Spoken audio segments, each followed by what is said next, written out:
There is a scene in One Punch Man where Saitama is punched to the moon and then he flies back onto Earth. He nearly destroys the moon trying to do that. It's a very, very amazing scene that showcases his power. And we're going to try and recreate something like that using Blender. Rebaway, a Houdini VFX channel, has done this scene already, recreating it into a live action sequence using Houdini. They have a 2-hour tutorial that takes you through the process in Houdini, but we're going to try and recreate the same thing using the same concepts they teach in that tutorial, but make this shorter and inside Blender. You can take a look at their version. All links are going to be in the description. So let's get started. So we're going to need a moon, Saitama, some destruction, a smoke simulation, talk about some volumetrics and other effects, and then add rocks. Check out the project files if you want to examine the project in detail.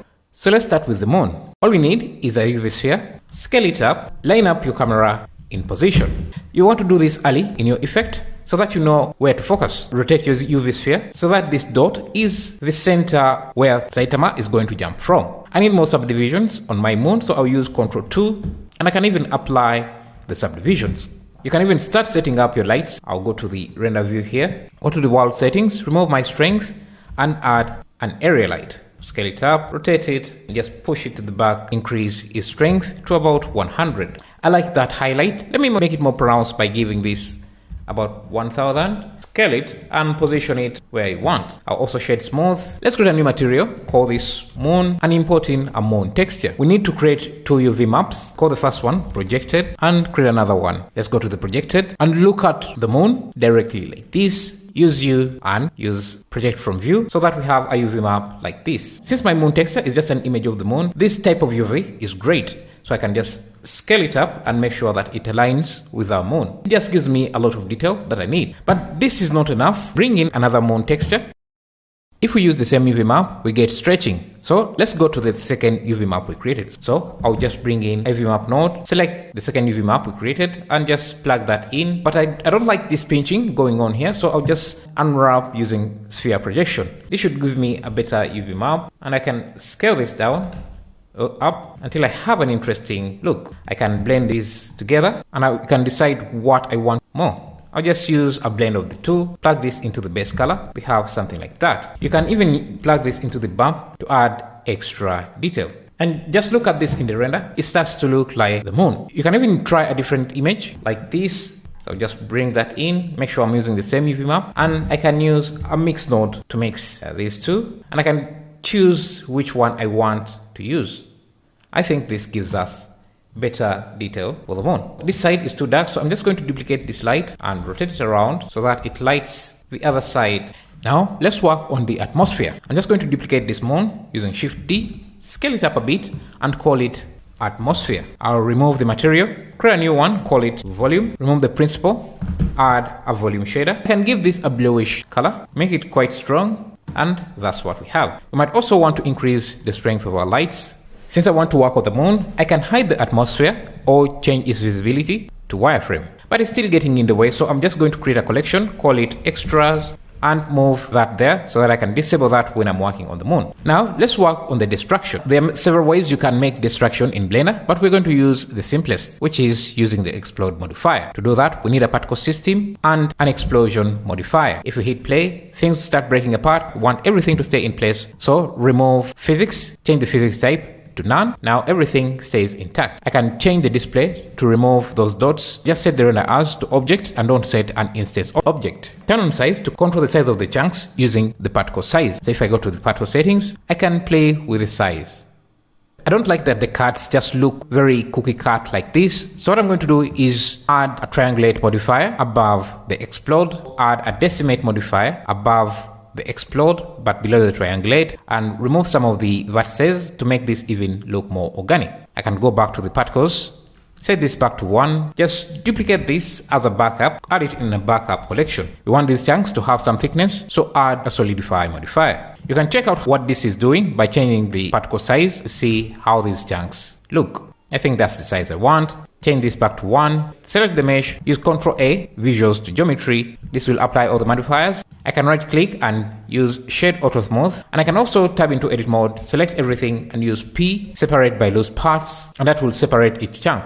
I can select one of these, right click, and then reset origin to geometry. Move them into a collection, call it moon parts. You can also turn on random colors to see the different chunks that make up your moon. Let's make sure that the materials and textures look correct, and that's great. Now let's create some physics using geometry nodes. I'll disable this collection and add a plane. Go to geometry node, create new geometry nodes, and import our moon's part. You can preview that. Make sure that you separate children and turn on relative. Basically back to where we started. Use a set position and a noise texture. Connect this directly to the offset, and everything will be randomly moved. But the noise adds an offset, so let me subtract that using a vector math. Subtract 0.5. I can scale this using a scale node to increase the strength of our noise. I can even add a rotate instance to randomize the rotation of these instances using a random value set to vector and plugged into the rotation. The minimum can be -2 and the maximum can be simply 2. If I want the rotation to be animated, I can add vector math and use a scene type and plug the seconds into the vector.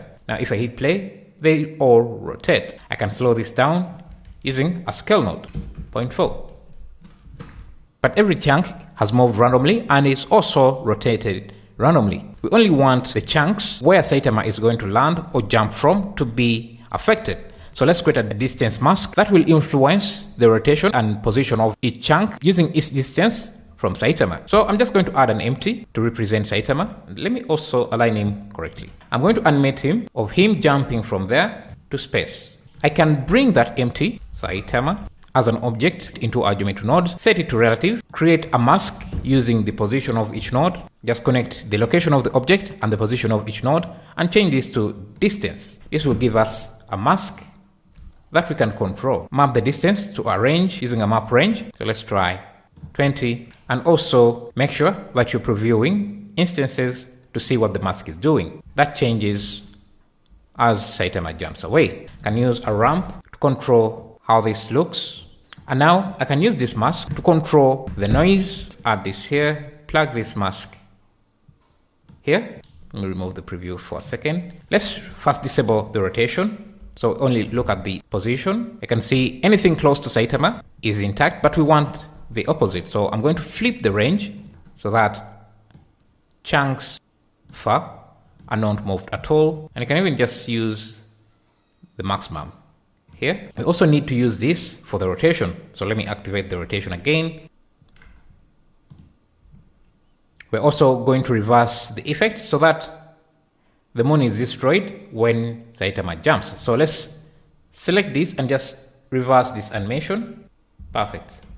This effect will look even better if we push most of these inside when Saitama jumps. For that, we're going to need the surface normal of this mesh. And for that, we can go back to the extras and use our atmosphere. Drag in our atmosphere, and we're going to use the surface normals of this geometry and transfer it to our moon. That way we can scale the moon parts in the normal direction using a set position about here. Bring in the normal, plug it into in the offset. Nothing happens because our moon chunks are just instances. We need to get the normals from the nearest surface, which is our atmosphere. Nearest surface node, change this to vector, use the atmosphere as the mesh, the normal as the data, and now I can plug this into this, and you can see this pushes these out. But I also want to use the same mask. Now I can just grab a scale and use our mask to control that. I think we need to be pushing these in instead of out, so I'll just use another scale here, but this time pushing that in, just like that. Another thing we could do is clear the atmosphere on impact. To do that, let's just duplicate this empty, remove the keyframes, and we're going to use that to create a mask to remove some of that atmosphere. So let's go to the atmosphere, go to the shader, bring in that second empty, a gradient texture, add coordinate mapping, use object, and this time select the second empty we created. If I look at this mask, this is what we have. I can change this to sphere, and you can see now I can use the empty to control the scale of the sphere. I need to invert this using a ramp, so flip. And now if I use this in the density, we should see that that clears that area. So when I scale this, that also clears. So I just need to set a keyframe. Now let's make this fake dust that ejects out of the moon. I'm going to start with a simple plane, add a subdivisions, apply that, just subdivide it again, select the middle vertex, turn on proportional editing, and drag this up. We can even add another subdivision surface, and we can also add a displacement modifier, add a cloud texture. So we have something like that. Shade smooth, apply subdivisions, and maybe even add a second one. Scale this up. You can bring this to the target, and this is also going to be animated to scale up on impact. So at frame 15 can be there. At frame 10 it can be really shrinked up. So give this a volume shader. For volume, one is not enough, so I'm just going to go to the keyframes and just delete rotation and position keyframes so that I only have the scale. Now I can easily duplicate this, Shift D, and rotate it in different angles. Now we have that. So these need to continue up slowly. So just select them, add a scale keyframe, continue to be scaled. Also, this volume can also continue clearing slowly. And now let's create this wave of particles, small rocks, and then a wave of dust. So for that, let's go to the center, add a circle, scale it up, and just rotate it to align with the sphere, just like that. Go to edit mode, hit F, and then insert this a few times. Delete the middle face. We want to project this onto the atmosphere, so let's add a shrink wrap. Select the atmosphere as our target so that this wraps on top of it. We can change the wrap method to project. That way we can project this directly and also just scale it. So I'll animate this to be very small in the beginning. Then it scales up on impact to around there, just still being projected onto the surface. I want for it to continue slowly, just like that. Now there are a ton of things we could do here and turn this into a wave. First, UV unwrapping this. Select one face, make it the active face, unwrap it, and then select everything and use U follow active chord to make this unwrap in a straight line, just like that. Use a gradient, Ctrl T, change this to UV, and I think we need to rotate this. Yeah, so that the gradient is fading just like that. I can use this as alpha mask, and I can also turn on some emission, but I need this to be flipped. I need to use a ramp to add another note here. Just make a mask that looks just like that, so that we create a simple wave that propagates on the surface. Now I can use a noise texture, use vector math, and plug the color of the noise into the add. Just use multiply. And now I can just play around with this ramp to get a nice wave effect. Now I can scale the noise up a bit, maybe add some roughness, change this to 4D, and play with this value with W. Use frame divide by 100 to animate the noise. Maybe that's too much. Let's try 1000. Now if we look at this, we get a secondary wave on impact. So something like that. Okay, now let's add these rocks. Add a plane, add a new geometry node setup, bring in our circle or gradient, set it to relative. Now let's preview that. Can just look at this here. Instance on points, so that we can turn its vertices into points. Just find a rock in your library, bring that rock, use it as the instance, random scale, random rotation. We need more subdivisions on the mesh.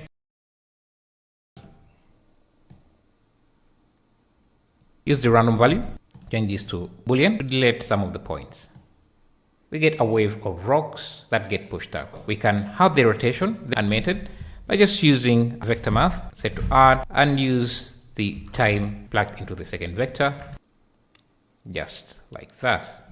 Now we start them clamped here. Bring in a vector node, set to scale to control the size of these. You can either animate the scale of this or just use a map range to map the frames to the range of your timeline. So I want these to start off at frame 12 and scale up to frame 80. So this can be 0 to 1. Just plug that in, just like that. And now they start invisible and then they explode into particles. Guess I need to make these a bit larger, just like that. The material doesn't seem to match, so I'm going to change that a bit. Add a hue and saturation node, bring down the saturation, and I can also go back to our gradient here, change the color a bit to make it moon-like. Okay, these seem to scale up quite a lot. Now this should be scaled to 1.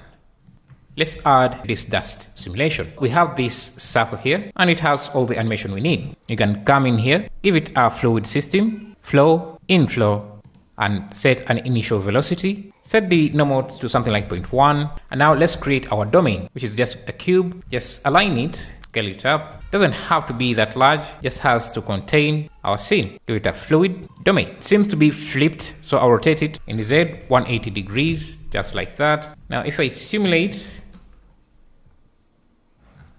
we can see smoke already. Now I can come in here, turn on adaptive domain, add in some viscosity, bring the buoyance down so that the smoke is not rising too fast. Let's do 0.1. We don't have to emit all the way. We can select our circle, which is our emitter. Emit at frame 11, so we can animate the flow source to be off before 11. Emits up to around frame 22, so you can turn it off at frame 23. Perfect. Select our emitter, bring the initial temperature to 0.05 so that the smoke is really heavy like dust. So if the smoke is moving too fast, we can scale down the time. So let's try 0.5. You can even start working with the material. So let's go to the shader, give this a volume, principal volume, increase the density. Maybe give it more brownish look. We can increase the resolution, 128. Now, if the smoke is emitted very smoothly, what we can do is select our emitter and give it a displacement modifier. Go into that, give it a clouds texture, just like that. We can add a subdivision surface on top of this. And since this is subdivided, we have to go back to our rocks, geometry nodes, and reduce the subdivisions we have there. You can also just make sure the fluid is below everything else.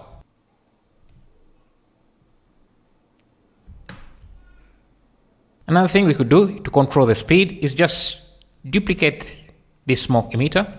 Let me just call it smoke or dust and just change the animation so that this doesn't scale too far. I'll scale this down and I'm going to remove the smoke simulation from the original emitter. That way we are only emitting from our dust mesh and making sure that this dust mesh doesn't scale too far. So yeah, I think that gives us better results.